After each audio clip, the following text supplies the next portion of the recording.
The Federal Housing Finance Agency says it's working to strengthen its internal financial control practices. That's after a Government Accountability Office audit found FHFA's financial statements miscalculated the agency's obligation under the Federal Employee Compensation Act. And the way it happened might offer a cautionary tale to other small agencies. Ann Sitt Williams is a director for financial management and assurance at GAO. She talked about the findings with Federal News Network's Jared Serbu. Ann, thanks for doing this. And this is a little bit of a complicated story to try to tell on the radio, but I'm confident we can do it. Take us through, if you would, just at the outset here, what actually happened. Take us through the chain of how this misstatement was made, what this misstatement was, and how it was ultimately discovered. GAO has been conducting this audit of FHFA's financial statements and internal controls every year since about 2008. And sometimes I lose people when I say those words, financial statements, internal controls. So what are those?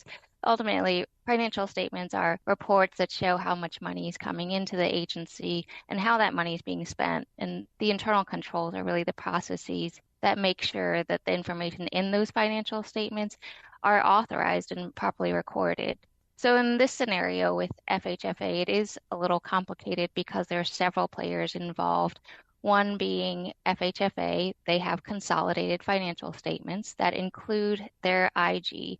That's common to have the IG included. However, in this scenario, the IG makes up a pretty substantial portion of the consolidated financial statements, about 14%, which is bigger than probably other agencies. And they also use what's called a service provider. So Treasury is involved in preparing some of the information and also pulling together the financial statements for FHFA. So in this case, there was an error in the calculation for the what's called the FICA or workers' compensation liability. And it was a simple miscalculation that wasn't caught in the review from the IG, making sure that those amounts were correct. And then at the financial statement level, FHFA, when they reviewed the financial statements, didn't catch that error either. The error wasn't caught until GAO was doing their testing and reperforming that calculation, noticed the error, and in discussions with FHFA,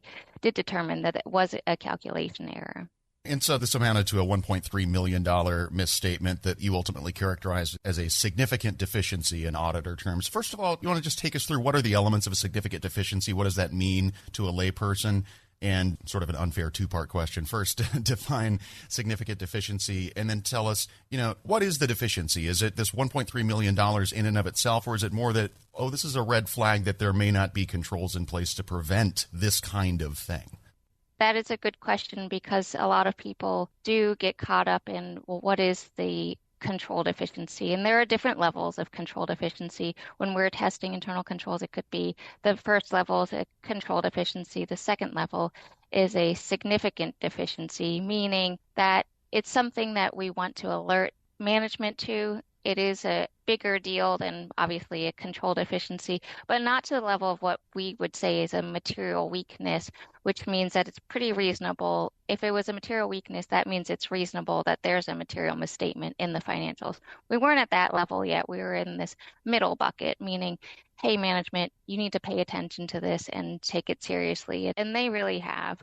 The second part to your question is, was it just about the dollar amount? And sure, it might seem that the dollar amount, 1.3 million, is not a huge amount, but we do have to remember, that we have to scale it to the agency that we're looking at. So, for example, if Bill Gates had a $1 million misstatement in his bank account, it'd probably not matter to him as much as it does to me. $1 million would be a big deal in my bank account. So this 1.3 million might not seem like a big deal. If it was a bigger agency, it probably wouldn't be.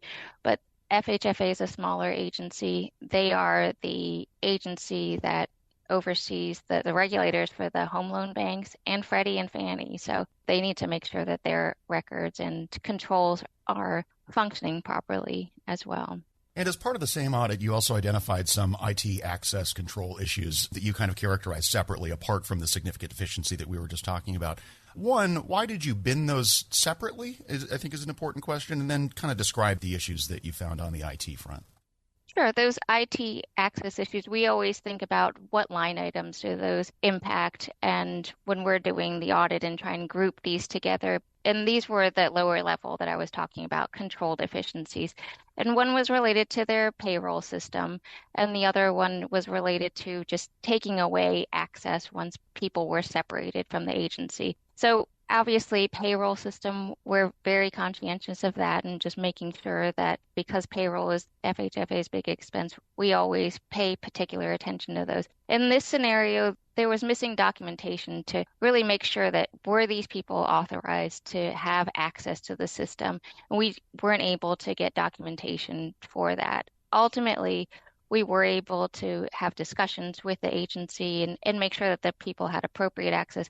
Some of them had what's called elevated access, meaning that they had, people describe it as the, keys to the kingdom. And they have access that's probably, if you think about separation of duty, like you don't want your cashier to also be the person who's making the bank deposit at the end of the day.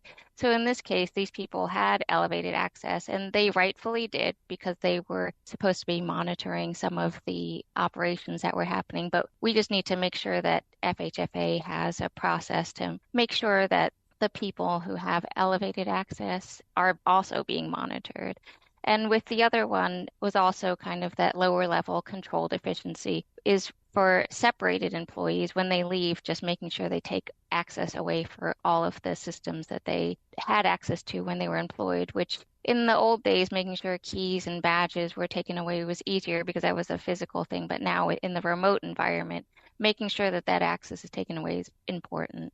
My sense is these issues are fairly common across federal agencies. Is that true? Do you have a good sense for whether this is kind of pervasive? I'm talking specifically about the IT access control issues, removing access for separated employees and controlling the levels of access. It's definitely an area we always tend to look at because they are the riskier areas. Just in thinking about the agencies I've audited, a few of them have definitely had these type of issues.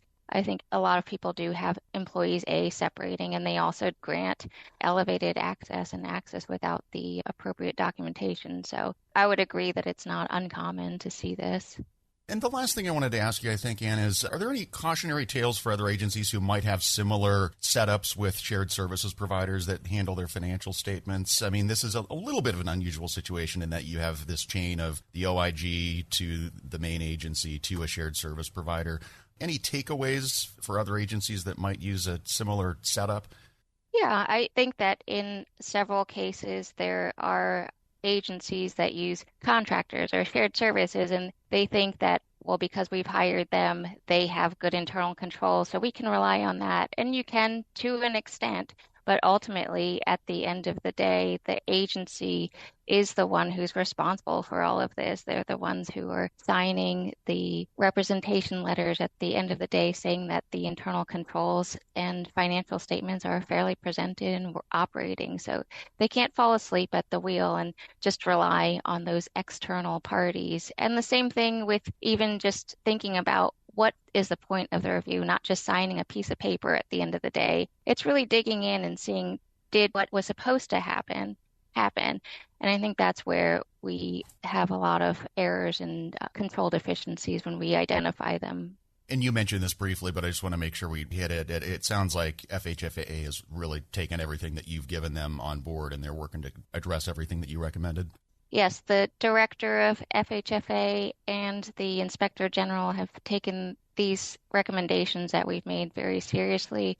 They're already, when we met with them a few months ago, have already started implementing some of the remediation efforts to correct the internal control findings. And we start the audit very soon for 2024, so we'll be able to follow up on those. And Sit Williams, Director for Financial Management and Assurance at the Government Accountability Office, speaking with Federal News Network's Jared Serbu. We'll post this interview along with a link to her report at federalnewsnetwork.com/Federal Drive. Subscribe to the Federal Drive wherever you get your podcasts.